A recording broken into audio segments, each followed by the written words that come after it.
ایک بھائی پوچھتے ہیں کہ دجال کے بارے میں ذرا تفصیل سے بتائیے، اور عیسیٰ علیہ السلام کے نزول کے بارے میں بھی بتائیے جو دجال کو قتل کریں گے۔ دیکھیں، دجال کا فتنہ دنیا کے سارے فتنوں میں سب سے عظیم فتنہ ہوگا، اور اللہ تعالیٰ لوگوں کے ایمان کی آزمائش کے لیے ہی دجال کو ظاہر کرے گا۔ اللہ کے نبی صلی اللہ علیہ وسلم نے ارشاد فرمایا کہ قیامت کے دن تک دجال کے فتنہ سے عظیم فتنہ نہ کوئی واقع ہوا ہے اور نہ ہی واقع ہوگا۔ گویا کہ دجال کا فتنہ سب سے زیادہ خطرناک فتنہ ہوگا، ایمان کی آزمائش والا فتنہ ہوگا۔ دجال جوان ہوگا، سرخ رنگ کا ہوگا، پستہ قد ہوگا، اس کی پیشانی کشادہ ہوگی، اس کا سینہ چوڑا ہوگا، اس کی داہنی آنکھ خراب ہوگی اور پچکے ہوئے انگور کے جیسے ہوگی۔ اس کی آنکھوں کے درمیان، دونوں آنکھوں کے درمیان کافر لکھا ہوا ہوگا، جسے ہر ایمان والا موحد مسلمان پڑھ لے گا اگرچہ وہ پڑھنا لکھنا نہ جانتا ہو۔ دجال مشرق کی ایک سرزمین خراسان سے نکلے گا، وہ اصفہان کے قبیلے یہودیہ میں سے ہوگا۔ دجال دھرتی پر 40 دن تک رہے گا، جس کا پہلا دن 1 سال کے برابر ہوگا، دوسرا دن 1 مہینہ کے برابر ہوگا، تیسرا دن 1 ہفتہ کے برابر ہوگا، اور باقی ایام عام دنوں کے برابر ہوں گے۔ گویا کہ ہمارے دنوں کے حساب سے دجال 1 برس 2 مہینہ 14 دن تک رہے گا۔ وہ ہر ملک میں داخل ہوگا اور لوگوں کو اپنے فتنہ سے گمراہ کرنے کی کوشش کرے گا، سوائے مکہ اور مدینہ کے، کیونکہ فرشتے اس کی نگہبانی کر رہے ہوں گے، اس میں وہ داخل نہیں ہو سکے گا۔ دجال کے اکثر جو تابعدار ہوں گے وہ یہود میں سے ہوں گے، ترک میں سے ہوں گے، دیہاتی لوگ ہوں گے۔ مردوں کی بنسبت عورتیں زیادہ اس کی تابعداری کریں گی، کیونکہ عورتیں بہت جلد کسی بات سے متاثر ہو جاتی ہیں، اور عورتوں کے اندر دین کے حوالے سے جہالت بھی پائی جاتی ہے۔ اللہ تعالیٰ اس کے ساتھ بہت سارے ایسے خارق عادت چیزیں ظاہر کرے گا جس سے عقل حیران رہ جائے گی۔ مثال کے طور پر وہ مردے کو زندہ کر دے گا، اللہ کی اجازت سے ہوگا، لوگوں کے ایمان کی آزمائش کے لیے۔ زمین خزانہ نکالے گی اس کے حکم سے، آسمان بارش برسائے گا، زمین سے غلے نکلیں گے، اس کے ساتھ جنت ہوگی اور جہنم بھی ہوگا، حالانکہ اس کی جنت اصل میں جہنم ہوگا اور اس کا جہنم اصل میں جنت ہوگی۔ دجال ایک شخص سے کہے گا کہ میں تیرے ماں باپ کو زندہ اگر کر دوں تو کیا تم مجھے اپنا رب مانو گے؟ وہ کہے گا کہ ہاں بے شک میں مانوں گا۔ چنانچہ دجال کے حکم سے شیطان اس کے ماں باپ کی شکل اختیار کر لے گا اور کہے گا، شیطان کہے گا کہ بیٹا تم اس کی بات مان لو، یہ تیرا رب ہے۔ چنانچہ وہ اس کی بات مان لے گا۔ تو اس سے اندازہ لگا سکتے ہیں کہ دجال کا فتنہ کتنا خطرناک فتنہ ہوگا۔ بلکہ سنن ابن ماجہ کی روایت میں آتا ہے کہ دجال ایک قبیلے پر سے گزرے گا، لوگ اس کو جھٹلائیں گے، کہیں کہ نہیں تم جھوٹے ہو، تو اس کا کوئی بھی چرنے والا جانور باقی نہیں رہے گا، سارے جانور مر جائیں گے۔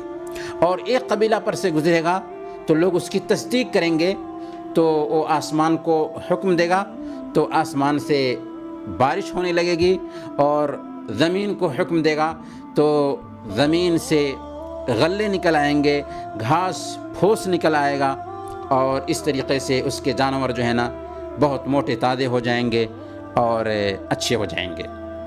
اس سے ہم اندازہ لگا سکتے ہیں کہ دجال کا فتنہ کتنا خطرناک فتنہ ہے۔ یہ دنیا کی ساری آزمائشوں میں سب سے بڑی آزمائش ہوگی۔ اس کے تصور سے ہی ایک انسان کے رونگٹے کھڑے ہو جاتے ہیں، غرض کہ اس کے ذریعہ اللہ تعالیٰ مومنوں اور کافروں کو آزمائے گا، اور جو مومن ہوں گے اللہ تعالیٰ ان کو ثابت قدم رکھے گا اور کافروں کو گمراہ کرے گا۔ دجال اسی حالت میں ہوگا کہ اللہ رب العالمین حضرت عیسیٰ علیہ السلام کو بھیجیں گے۔ حضرت عیسیٰ علیہ السلام دمشق کی سرزمین پر سفید مینار کے پاس اتریں گے، زرد رنگ کا جورا پہنے ہوئے ہوں گے، وہ اپنے دونوں ہاتھ دو فرشتوں کے بازوؤں پر رکھے ہوئے ہوں گے۔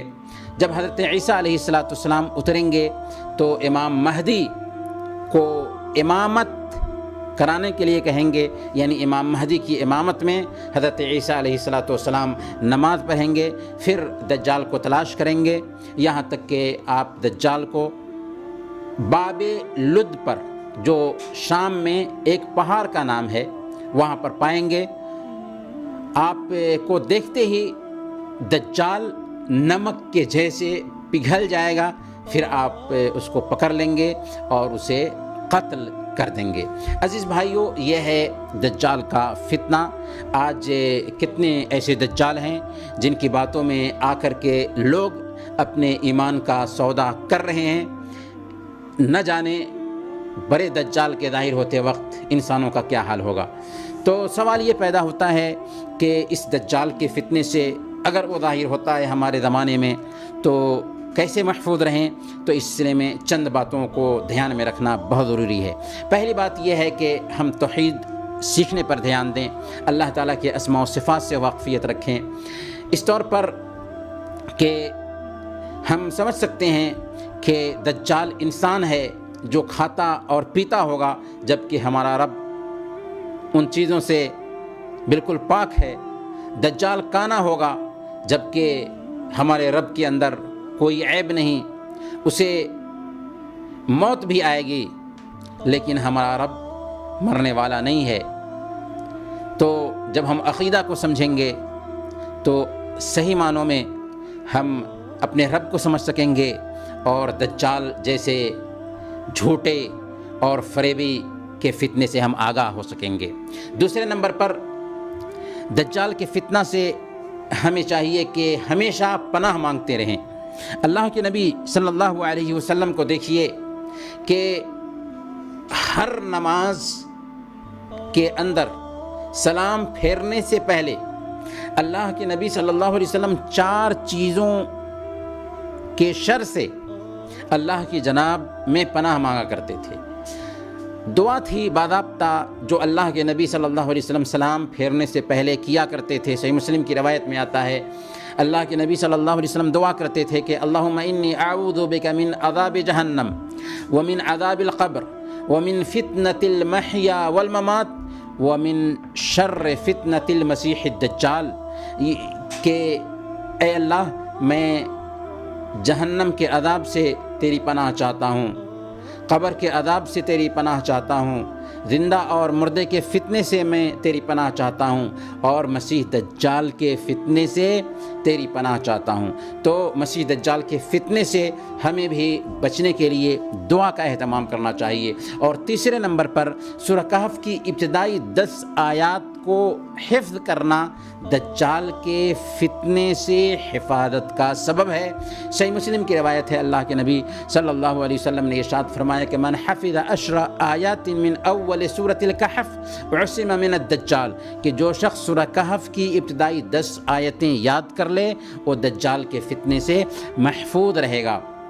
لہذا ہمیں سورہ کہف کی ابتدائی 10 آیتوں کے حفظ پر بھی دھیان دینا ہے، اور آخری نقطہ یاد رکھنا ہے کہ دجال اگر ظاہر ہوتا ہے تو اس سے ہم فرار اختیار کریں، اس کے قریب نہ جائیں، اس سے دور رہیں، کیونکہ اس کے ساتھ ایسے شبہات ہوں گے، ایسے خوارق عادت امور ہوں گے کہ لوگ اگرچہ اس کی تائید نہ کرتے ہوں گے لیکن اس کے پاس جائیں گے تو اس کا شکار ہو جائیں گے۔ اس لیے اس کے فتنے سے بھی ہمیں دور رہنا ہے اور اس سے فرار اختیار کرنا ہے۔ اللہ تعالیٰ سے دعا ہے کہ اللہ تعالیٰ ہم سب کو ہر فتنے سے محفوظ رکھے، آمین۔ وصلی اللہ علی نبینا محمد وعلی آلہ وصحبہ اجمعین۔